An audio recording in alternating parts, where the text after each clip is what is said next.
wis wajine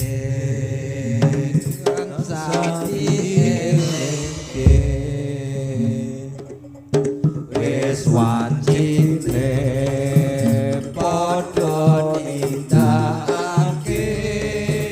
adan wis kumandang wayahe sembahyang netepi wajib dawuhe pangeran salat dadi jagake agama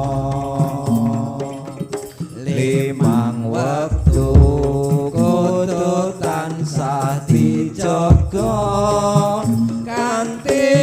istiqomah lan sing tumanina luwih sampurna yen berjamaah subuh zuhur lan asar salat sayekti ngadohke tindak mungkar maghrib lan isya jangkepe prayogane ditambah salat sunahe jo sembrono iku perintah agama ngelingono ning donya mung sedhela sabar lan tawakal pasrah sing kuwasa yen kepengin besok munggah swarga wis wajine tansah dielingke wis wajine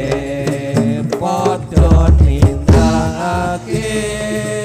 adan wis kumandang wayahe sembahyang netepi wajib dawuhe pangeran salat dadi jagake agama limang wektu kudu tansah dijaga kanthi istiqomah lan sing tumanina luwih sampurna yen berjamaah subuh zuhur lan asar salat sayekti ngadohke tindak mungkar maghrib lan isya jangkepe prayogane ditambah salat sunahe jo sembrono iku perintah agama kelingono ning donya mung sedhela sabar lan tawakal pasrah sing kuwasa yen kepengin besok munggah swarga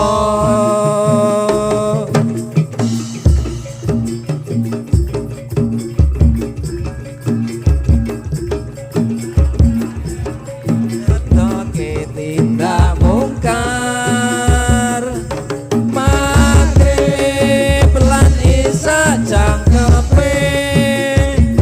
prayogane ditambah salat sunahe jo sembrono iku perintah agama ngelingono ning donya mung sedhela sabar lan tawakal pasrah sing kuwasa yen munggah